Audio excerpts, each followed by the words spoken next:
Here's Rosemary. Melissa. As you can tell, there's a lot of plants around me. I'm going to just share my screen. So if you can drop in chat, just let me know if you can't see my screen in a few minutes. And in general, if there's, if you would like the font increased, if you would like, some repetition on certain concepts, feel free to drop it in the chat. I'll do my best to go back and address it. It is a workshop, and I'm trying my best to offer a sandbox virtually so that you can follow along in. The only caveat is that I may not be able to help you debug in real time if you have a problem with that sandbox. So if you ever have any questions, you can always reach out to me. I'll actually post my Twitter handle, LinkedIn connection, etc. You'll be able to also see that on Hopin. So as Melissa mentioned, I'm Rosemary Wang, and I'm going to talk about secrets management, but for a developer. The reason why this is actually particularly important is that secrets management is becoming a growing pattern, especially if you're working with applications.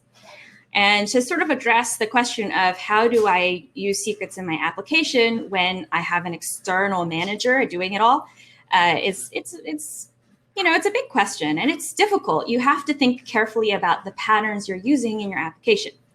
So let's start. Before we even dive into the concepts, let's start with actually spinning up the sandbox. If you go to hashi.co/.NET Vault, I'll type that into the chat as well. But this is actually a sandbox on a website called Instruct. And keep in mind, it does take some time to spin this instance up. So be warned, it will take time. But what you'll do is you'll go to this site, and when you click on the link, you'll go to, sorry, my mic is in the way, so you might see me ducking around. If you go to this website, you'll see play.instruct.com, and you'll see the retrieving secrets from HashiCorp Vault. You click Start Track here. Be sure to click Start Track. And once you start the track, it will have this loading page. Make sure you click Start the Track now, because it does take some time to spin up this environment. So I wanted to offer that sandbox. You can either follow along with the sandbox, or you can go back at a later date and rewatch the session and follow these steps. And that way you get a better sense of it, because an hour is not very long. All right, so that's the sandbox. But before we get into typing and hands-on part of the workshop, let's talk about secrets. What are secrets? They're passwords, API tokens, SSL certificates, or any other sensitive information your application needs to access something else. Most of the time, you're not just storing secrets or using secrets in your application just because you want them. You're using them because you're trying to interface with something else. So when you use this in secrets in your application, you don't want someone else having access to it. It's part of why you call them a secret.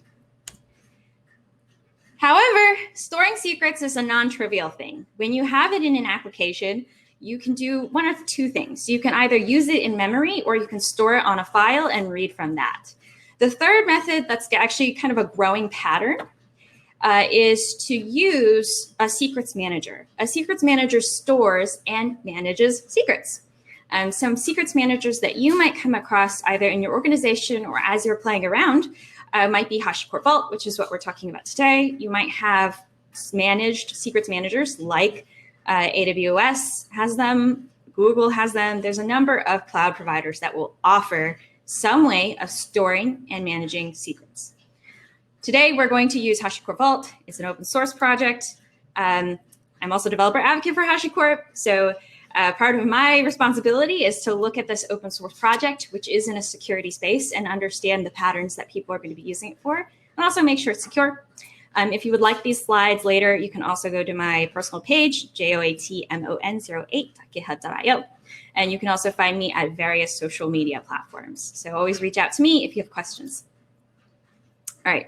So as I mentioned before, HashiCorp Vault is an open source secrets manager. And basically, HashiCorp Vault does a number of things. The first thing it does is store your secrets. If you want to get the secrets, you use an API GET request. So if you're an application developer and you're more familiar with API GET requests, basically you're doing a GET request against an API endpoint. That's kind of neat. All it does is store it for you. If you're not operating Vault yourself, I'm not going to go into the nuances of how it encrypts everything. That's a whole talk into itself. But if you're curious to know more, feel free to reach out to me. The second thing that HashiCorp Vault will do, at least from an application secret standpoint, is revoke the secret. So this is really important because I found out the other day that I had a database password that was about 2 years old. If I had actually managed it as part of HashiCorp Vault, I probably would have been able to handle the rotation of that secret automatically. Vault has a lot of logic. Basically, people wrote a bunch of code, and those bodies of code are called plugins. These plugins handle the logic that's required for revoking and creating new secrets. Vault in itself uses this concept called leases. Basically, I lease you the secret for a certain period of time, and then I'll take it away. Finally, what I mentioned before is that Vault will handle rotation, so it will change that sensitive information for you. So once the lease is up, it expires, it will go and it will look for an API endpoint or some interface to create a new secret and then give it back to you. So pretty much 3 functions. If you're a developer and you're working with any secrets manager, there's usually 3 functions: storage, revocation, and rotation. So keep those 3 patterns in mind, especially as you're writing your application and you need to retrieve secrets from some external storage. All right, there's also some Vault concepts, and I'm going to quickly introduce them. I'm not going to go into too much detail because if you're working as a developer, your Vault administrator or your engineering administrator probably configured these for you. So if you're someone who's focused on writing application code, you may not need to know these terms specifically, but someone might bring them up and you might have to know a little bit about them. So the first important piece of Vault that you have to know is an auth method. Basically, you need to authenticate to Vault, the secrets manager. Doesn't matter which secrets manager you're using, you have to authenticate to it. The application, when it uses the secrets or when it needs the secrets, needs the right information to access that secrets manager. So make sure that you have some kind of authentication method set up. Today, there's a number of ways that you can authenticate specifically to Vault. You could do it through JOTS, you could do it through OIDC, April, GitHub. If you are familiar with Vault and you have an administrator in your organization, ask them which auth method that they've configured for you. The second term you need to know for Vault is a secrets engine. A secrets engine basically stores and rotates and retrieves secrets. There are a couple of different mechanisms in which it rotates and retrieves the secrets. You can use a key value store. This is basically like password equals 123, something like that. You can also have secrets engines that automatically generate usernames and passwords for various tools and components like databases. And you can also use this to basically build logic to rotate API tokens as well. So there are a couple different ways that a secrets engine can rotate and retrieve secrets.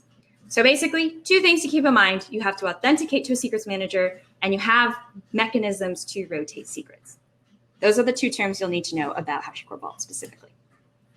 All right. So this is the most important part. If you've got an application and you need to have it interface with some kind of external secrets manager, there are basically 2 patterns that you follow. And the pattern of this function is basically secrets injection. How do you get your secret from the secrets manager into the application? So the first pattern that you can take is to write a client. What this basically does is you have a bit of code that authenticates first to the secrets manager. That's where the auth method comes in. And then you get the secret. So this is read only. You would read the secret from the secret manager. After you've done these 2 steps, you can then pass it to your application code, right? So all of this would be done in code. If you're writing, today we're going to be writing in C#. You could write it in C#. You could write it in JavaScript. You could write it in Golang. You could write it in any language of your choice. The idea is that there's just 2 steps that you need to handle in that client library. The first is authenticating to the secrets manager. The second is getting that secret. And you'll have to put that with the application code. I actually see this pattern a lot, and it's really good for static secrets. So especially if you've got existing code out there, it's been running for a couple years already, you basically could use it to retrieve secrets that don't change very often. So sometimes these are database passwords that were created once and you never really touch again. And the other good thing about using a client library is that you can unit test it using your native programming language testing framework, whatever one you choose. So you could actually write some code to test this and make sure that the interactions with the secrets manager are what you expect them to be. It's also, I think, a little bit more secure. People can argue with me on this one, but it's a little bit more secure in some regards because when you're writing it in a client library, it's secured in memory, right? So the secrets manager code, the code that's using, that's basically injecting the secret, all executes in memory. You're not writing it to a file. So someone who's trying to get to it might be able to dump memory and maybe extract the information, but it would take a little bit more effort to do it. There are a couple problems though. If your application needs to reload or it needs a new secret, you have to basically restart the whole application. It's very common in this pattern that I see someone write a separate thread. That separate thread executes and constantly pulls the secrets manager for a secret. And sometimes it doesn't really work so well because testing with multiple threads can be a little tricky. The other important piece of this that is kind of a difficult thing to handle sometimes is to build connection failure mechanisms when you can't get to the secrets manager, right? What kind of defaults should your application do if it can't get to the secrets manager? How should it behave? Does it mean it doesn't start? What do you do? So you have to decide how you're handling connections to your secrets manager and what you're going to do if it doesn't work. The other thing that's important to realize is that it doesn't scale for dynamic secrets. In this particular workshop, we're actually going to be doing a database password that changes every 5 minutes. First of all, don't do it. You shouldn't really have a database password that changes every 5 minutes. That's not practical. You could, but it's not necessarily practical. But this is just to demonstrate the pattern itself and why it breaks down if you have something that's so ephemeral. Basically, I would have to reload the application every 5 minutes just to get that new database password with the client library that I've written. So a couple tricky parts with writing a client. So there's actually another pattern, and it becomes this question about multi-threaded versus multi-process, right? And right now with the way systems are designed, you have this ability to do multi-process. So you could read secrets asynchronously in a separate process and write it out. The way that this would work is there's a separate agent. In this case, we call it Vault Agent. The Vault Agent handles the authentication to the secrets manager, and then it gets the secret. So that step is all handled by a separate process entirely. I'm not writing any C# code. I'm not writing any Java code. No code here. It's already pre-written. I've got an agent that does this for me. What it will do is write to a file. So instead of the chamber of secrets, it's the file of secrets. And the application will retrieve the secrets from that file. So every time the secrets change, the agent handles the polling and the writing out of new secrets to that file. The application has to pick up the information from that file.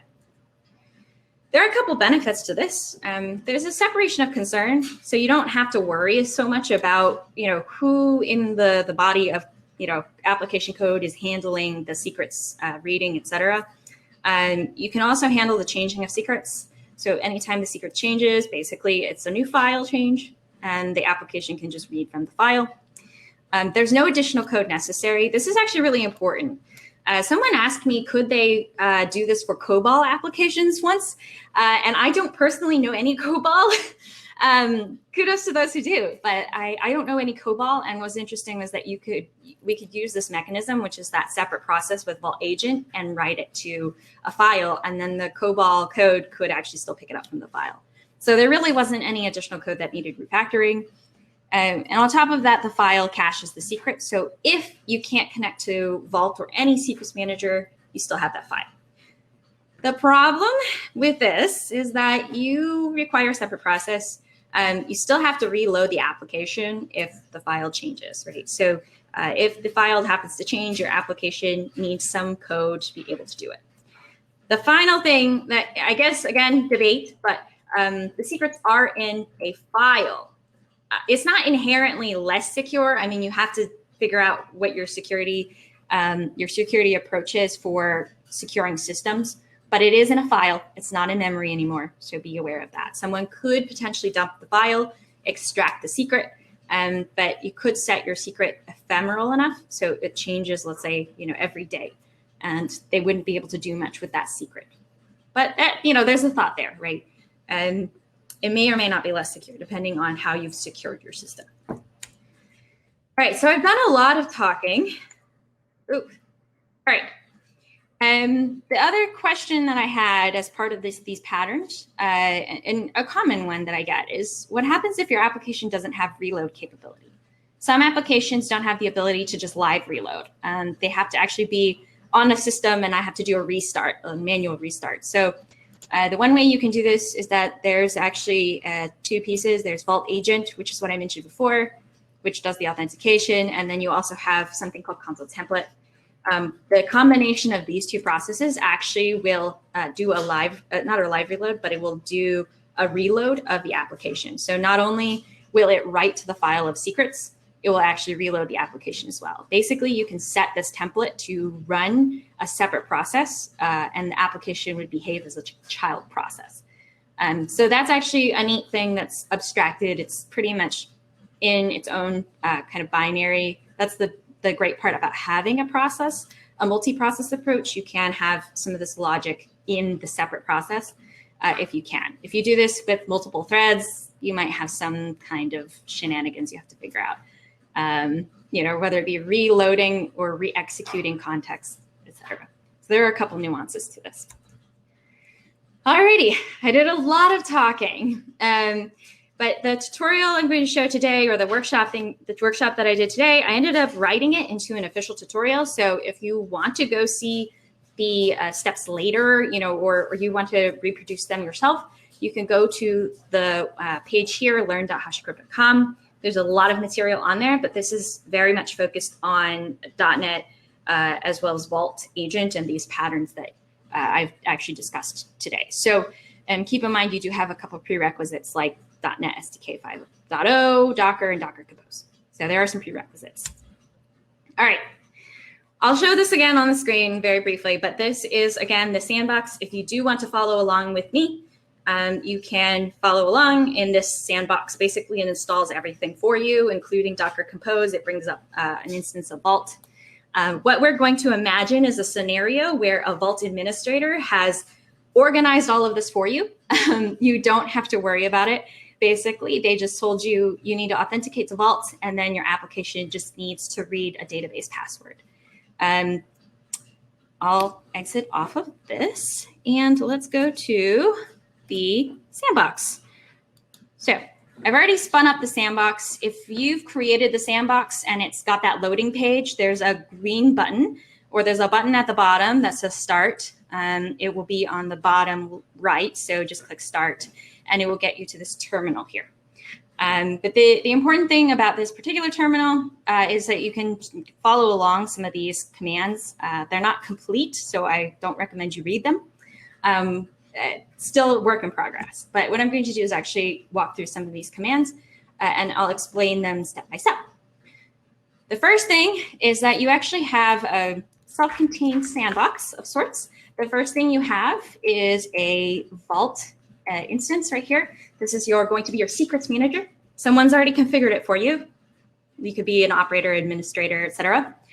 You also have a database. So this database is a Microsoft SQL Server database. It contains data in it already. The data is a list of HashiCorp open source projects.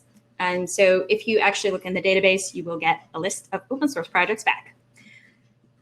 The first thing you're going to do is connect to Vault. Why do you have to connect to Vault? Well, the first thing is that you need to tell Vault, here's where all my secrets are, right? Your administrator already populated it for you.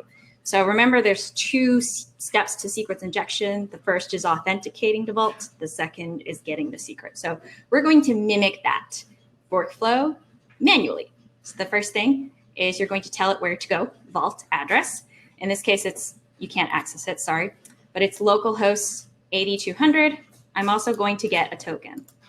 The token will allow me to basically authenticate to Vault. So this is basically the way that you would be able to retrieve things from Vault. And just as a check, how's my font? If you would like me to increase the font, please let me know in the chat.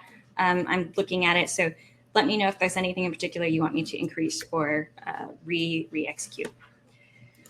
But if you've done this correctly, you'll have a vault token. I'm going to print out the vault token on my screen. Very dangerous. We're living dangerously today. But I'm printing it out because all of this will go away after I'm done with it, so it's very temporary. If you've done it correctly, you see that vault token on the screen. The next thing you'll do is actually check to see what kind of secrets you have. I think that the important command here is that you right now have a static database password. I sort of just created it in there. Oh, that's not working today. Hold on. Let me decrease it a little bit more. I think it's having some issues. There we go. So what you're going to do is actually look at what secrets you have. Right now, you have a secret, a database password. The password is testing123. This is what you'll use to log into your database. We're not going to do it manually, but what I wanted to at least show you was that someone's already pre-populated this for you in Vault, so you don't necessarily need to know much about it. All right, so finally, the next thing you're going to do is bash run app.sh. What this will do is run a .NET Core application. The .NET Core application actually retrieves this information from the Microsoft SQL Server database, and then it will actually return an API, a JSON payload that has the list of products, HashiCorp products. So basically, it's reading from the database. It's actually using that testing123 password. So if you're curious to know more, but what I'll do is actually show you what the API looks like. 5001 API projects. That's headcat today. All right. So what you actually get is a big list of HashiCorp projects. This is important to know because this is actually what it's supposed to look like, right? So this means that the API is working. It means that your .NET Core application is reading from Vault. The important configuration that you have to note in this is there's a custom option. I put it as a custom option. If you're using another language that's not .NET, lovely, that isn't .NET, what you'll have to keep in mind is that your application will need some kind of library that will help you inject this information. In this case, in the case of C#, I actually have to write a body of code to inject the secret at startup. So what this is effectively doing here is reading from that path that I showed before with testing123. It's basically saying, let me just read the secret, and then I'll pass it to my database connection string. So this is added to my database connection string. In this particular library, sorry, I'm trying to open the screen a little bit more. In this particular library, I had to write it myself for the most part. It is using something called Vault Sharp, which is the C# client library for HashiCorp Vaults. If you're using any other secrets manager, there tends to be a client library that you can use. The one thing that's important is that if I change the testing123 password, I have to basically restart the entire application. So basically, I have to stop the application and then restart it again if I wanted to pick up the next specific, the next secret that I've rotated to. So that's a static secret, which pretty typical pattern, right? You usually have one database password and you read from it. So let's get a little bit more complicated with this. It's going to take a little bit of time to set up the next one too, because it runs through a set of checks. So if you have questions in the meantime, feel free to drop it in the chat. I'll answer them as we go along. But in this set of, basically in this code base, there are a couple different configurations you can entertain. The first one you just saw was reading a static secret using the C# client library. The next one we're going to do is actually use the C# client library to read a database password that's dynamic. The big difference between the two is basically the way it's handled, right? So that's the first thing. And the second thing is that your administrator might just set up Vault to handle the database password and username. So you might not actually have a static one. And the way Vault works is that it has a separate endpoint, which you'll see here. So the first one, we had like a projects API secret static, which was the previous one. This one is actually not at projects API secret static. It's not a static secret. Actually, It's a magical endpoint that Vault has the logic to handle dynamic secrets. So we're going to do the same thing again, which is to export the Vault address. So we're going to access Vault again. We're going to take the token. We're going to tell it to log in, make sure that you can actually get the token. And the important thing is that it will actually be at project's API database creds, project's API role. That's a mouthful, but basically it's a really big API endpoint. So if I did want to read that endpoint, I can just do the Vault read. And then let's see if this will let me do that. Excellent. Notice it's a different endpoint. These are dynamically generated database credentials. I didn't make this username. This username is very ugly. It's not a great username to look at. It's lengthy, it's complicated, right? But I don't need to necessarily know that. I just read that from the endpoint and parse it. And then I have a password, and this password will change. Here you can tell that the password will change in 2 minutes. So I have 2 minutes to do this, everybody. Count down the clock right now. No pressure. All right, so the reason why this is important is that there are different API endpoints. So if you do write this in your code, you need to know which endpoints to access. If you don't know and you have a Vault administrator, you can ask them which endpoint is the best one for you to access. But the idea is in this particular demo, there is a secret type of database, and this will read from a different set of API endpoints compared to the static one. So this one gets changed every other minute, or every 2 minutes or so. All right, so same thing as before, I'll run the application. And pretty much the same thing happens, basically. It will start up the .NET application that I have, and I can execute an API call. The API call comes back successfully.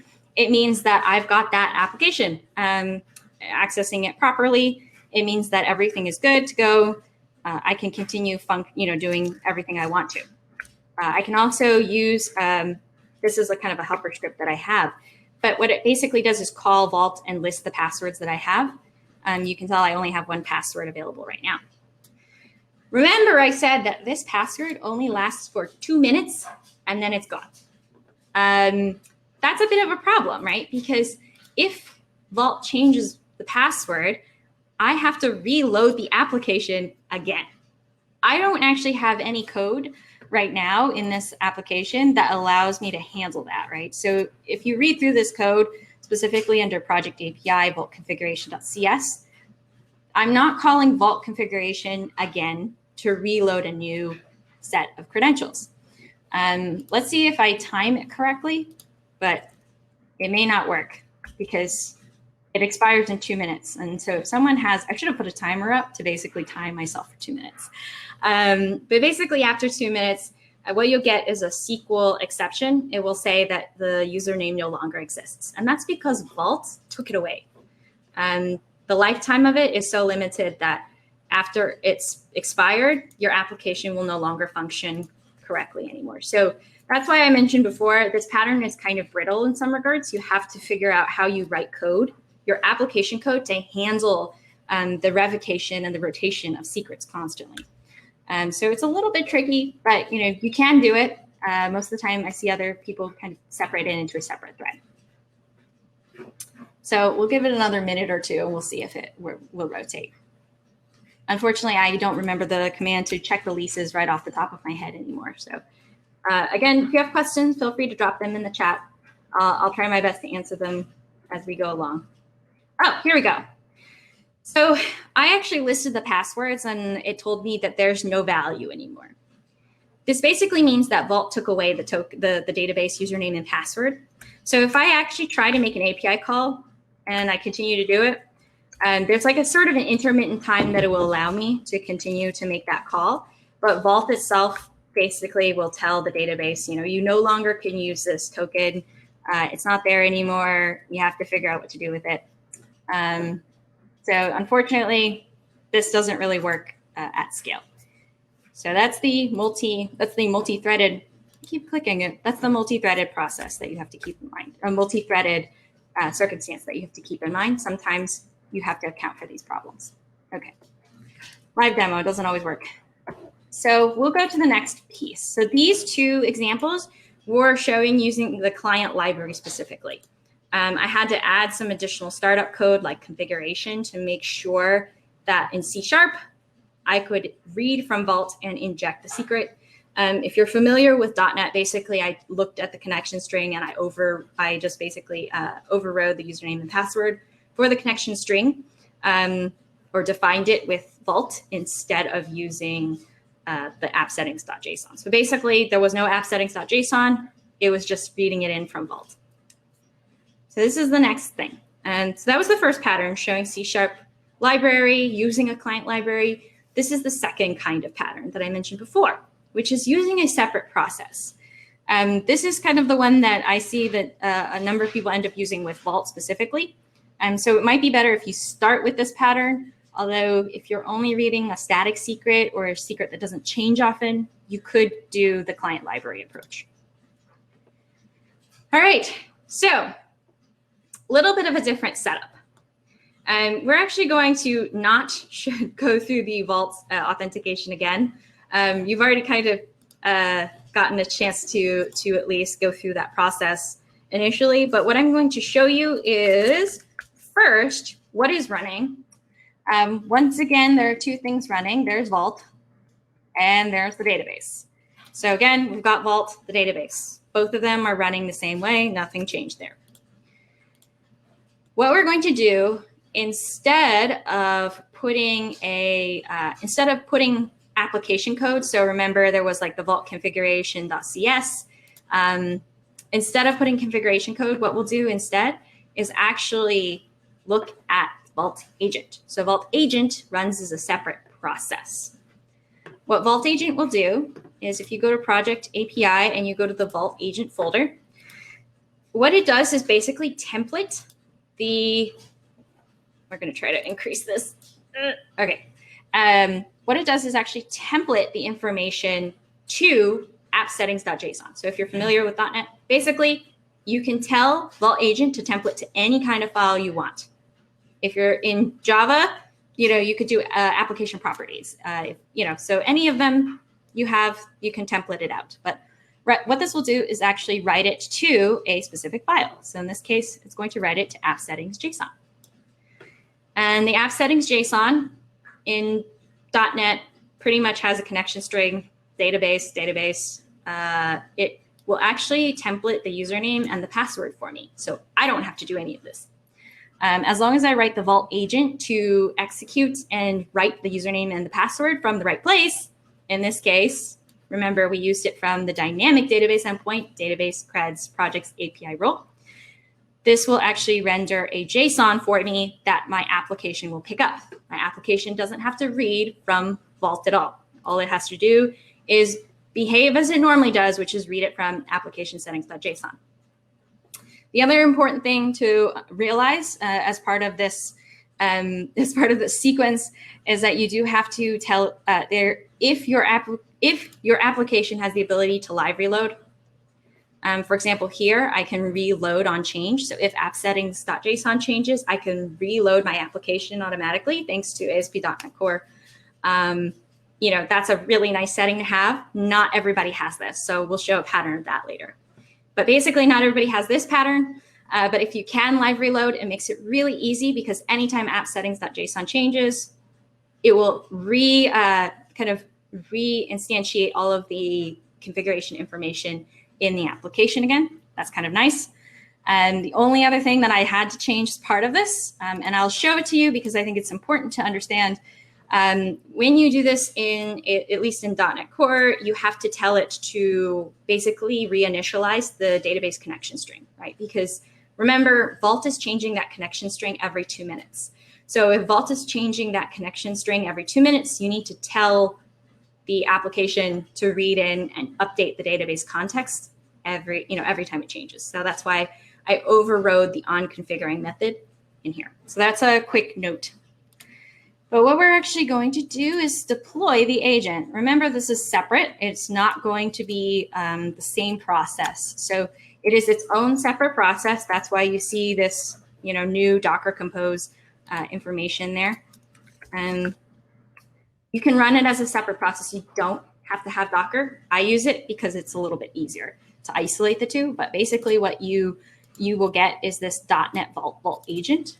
It runs separately, and it runs its own process. These are the logs. Basically what it will do is it will connect to Vault and then try to write out the information. So for example, it rendered the app settings.json. If I actually take a look at the app settings.json file, you can go to cat project API, app settings.json. What you'll get is this very complicated user ID, and you'll get the password. Like I said, password will go away because this is a demo, so I'm okay with showing it on screen. But what you'll actually get in about 2 minutes is this password will change. So if you print out the app settings.json again, you'll see a different password as well as a different username. What's kind of fun about this is that now I can look at the API endpoint, 5.0.1 API projects. Oh no. All right, let me copy paste this time.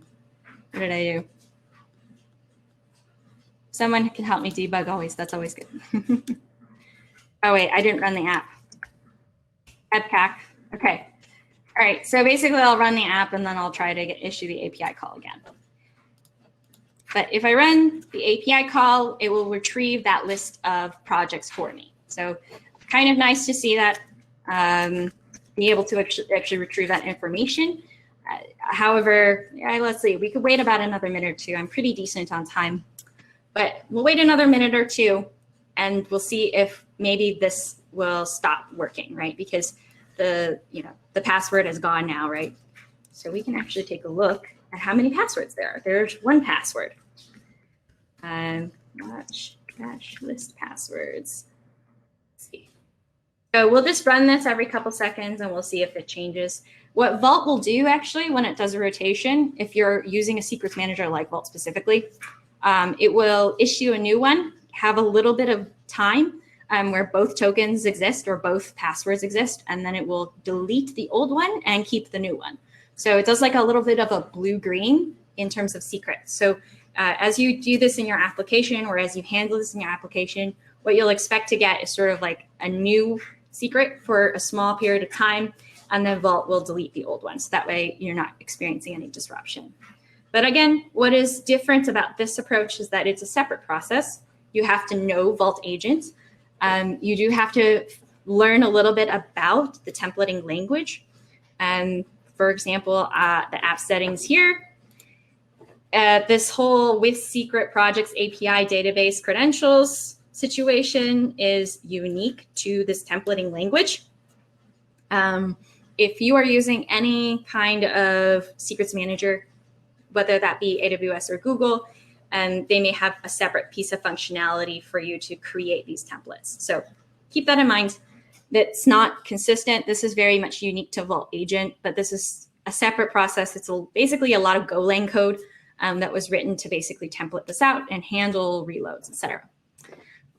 What's also important to know if you decide to do this route, which is the multi-process route, is that remember, two-step process, there's authentication and then there's secrets injection. When you do authentication and then secrets injection, you have to tell it how to authenticate. So that's why you see this method here, this auto auth. In this case, I'm using a Vault auth method specifically called app role. And again, mentioned before, you could use JOT, you could use OIDC, you could use a lot of them. But in this particular situation, I'm using something like that's a secret ID. And what it will do is generate something called a token. That Vault token that we got before, it's actually the same thing. You'll be able to examine the file here. And this is pretty much the Vault token that you had gotten before. But what Vault Agent did was basically magically get it for you. So a lot of this is all automated and pretty much all there for you. All right, so notice now there are two secrets available to us. There was the former one, and then there's the new one.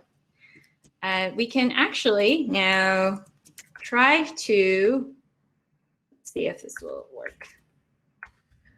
All right, there we go. So I can still access the API. Pretty much looks okay for me, but what is actually more important is whether or not the app settings.json changed. In retrospect, I should have probably kept on the screen what the password looked like. But I recommend if you go back to this recording and you check the two passwords, see if they're the same or see if they're different. They should be different.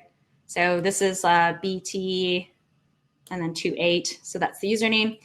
What Vault has basically done is taken away the username, created a new one with a new password.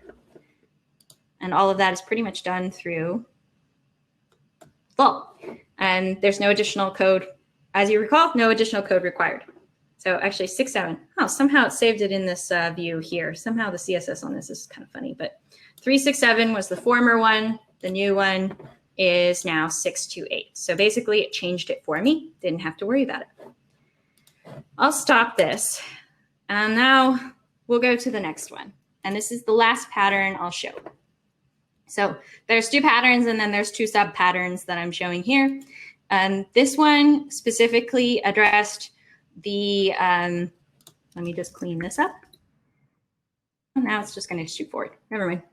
So the third pattern, which is the one you just saw, showed a live reload capability. So if the application code you have can reload the application fairly elegantly without necessarily needing a full restart, that's the pattern you can use. It makes it really easy. You don't have to worry about any of the application code, or you don't have to add additional logic and test it.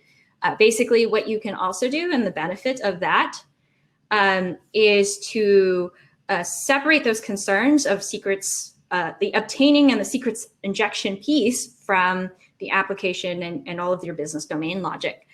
It also has a benefit in that you can actually test it locally, right? You don't need Vault to get this to work.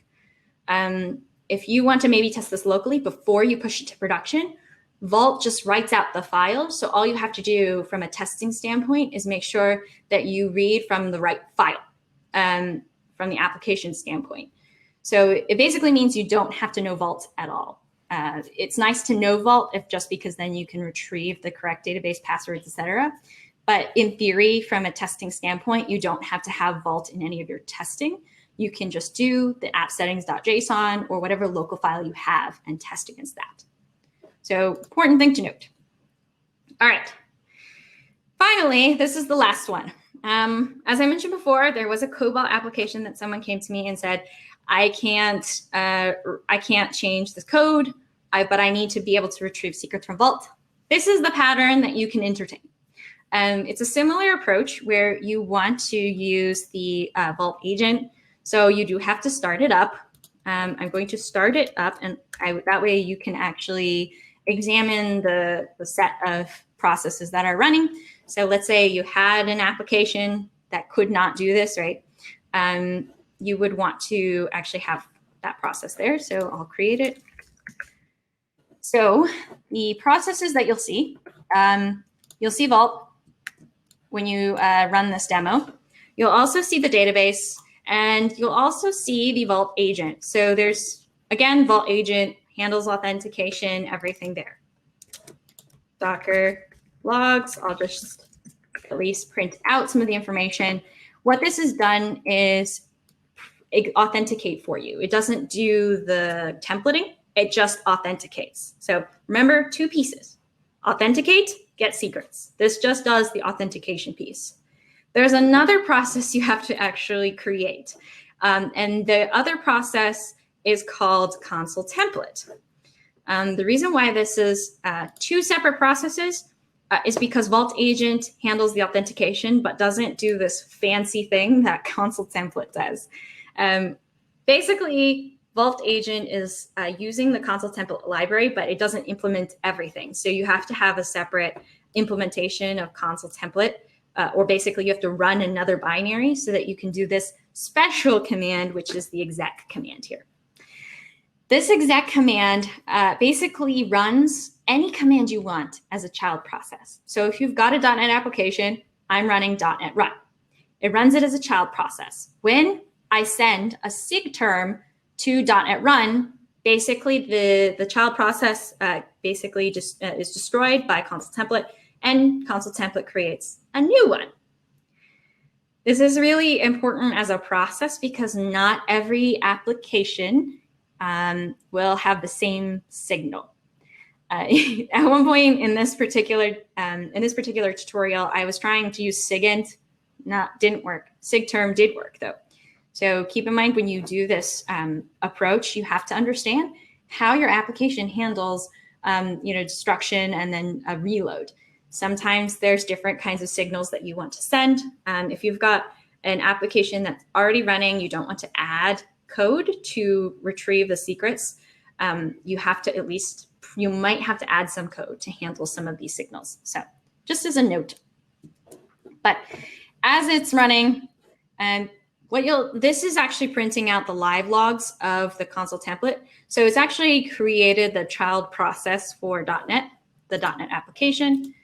If I open that up and run curl, we'll actually get the API information there. For the most part, it functions. Everything is fine here. I can also run bash list passwords, and we'll see whether or not the password will change. We'll give it a couple minutes because I think this is also 2 minutes. In retrospect, I should have changed my database password to rotate every minute. It would have actually handled it. It probably would have handled it decently. So, but don't try to change don't try to change the password every minute. Even though it's all automated and it's all magical, there are some performance concerns if you start to create really, really short-lived passwords. You should never just create the short-lived password with a very short time just because it exists. The idea is that you want to balance the amount of time you're planning to use that password, as well as sort of the performance of the application that's retrieving it. So it's in the case of, let's say, Kubernetes, if you're doing your application in Kubernetes, you might consider setting the lifetime of the database password to the lifetime of the pod, the actual individual Kubernetes pod. In this situation, I'm only doing it for 2 minutes for demo. You could probably set it to a day. You could probably set it to an hour. Depends. And it will take some time. Any questions in the chat? I don't know if I can't see it. So if anybody lets me know. Okay. All right. So this is actually the live logs from that template binary that's running. The live logs are telling me, hey, the time to live of 2 minutes exceeded. That means that it changed it. So what you'll actually examine in Vault is that Vault had the old token, and then it now has the new database password. And now it will actually reload and use the new password, basically. So this is actually reloading the application, the .NET application that I had, and I can still access the API as they come along. I didn't need to necessarily undo Control C and then restart everything again. All of this was handled by a binary that runs at the background.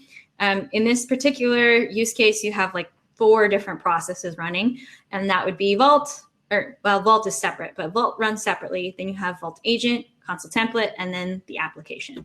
So all of these are separate processes. So this is the amazing part about multi-process. You can choose what kind of processes will retrieve the information from a secrets manager and then ultimately pass it back to the application code. So separating those concerns, really nice now. If you don't have much of an option, if you prefer to do the client library route, you're more than welcome to do so. Just remember that any of the code you see in this particular repository does not handle failover. It doesn't handle connection failures. It, for the most part, does one thing, which is two things: authenticate to Vault, read the secret, but does not handle any changes to those secrets after that. From a pattern perspective, like I said before, I see it quite a bit just from a static resource standpoint. So if the secrets don't change that often, you can always continue to do that pattern. If you do decide to do this with any other application code you have, you're more than welcome to take this kind of configuration and examine it. I chose 2 different secrets. These are more specific. You can write a more generic. If you're in an organization that's using this, you might offer some kind of your own library that generically pulls the information. This is so specific to this application that you might not be able to reuse this code exactly. So keep in mind, you might have to rewrite some of this here to accommodate for your language of choice, but also for your organization's vault patterns or secrets manager patterns. All right, so with that in mind, that is pretty much the 4 patterns in under an hour. I know that it was it might be a little bit dense, and it still might be a little tricky to understand. But my hope is that at the very least, you got a better sense of what secrets management as a developer looks like and why it might impact you in your application. The intent isn't that you should know everything about secrets managers. It's not to say that you should know everything about HashiCorp Vault either. No matter what secrets manager you're using, these are 2 patterns that people commonly discuss and commonly think about. And as you decide which ones you're going to use, examine the type of application you have, as well as the availability expectations of that application as well.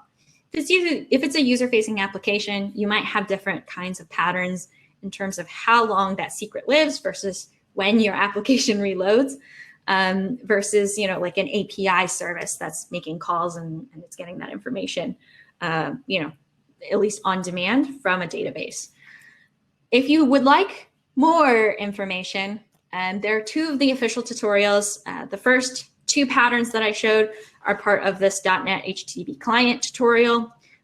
There will likely be more tutorials with different languages. I can't guarantee that. There's some other interesting ones for Spring Java, for example. And there's another one for you doing encryption with C# libraries. So those are the 2 tutorials that you'll find online.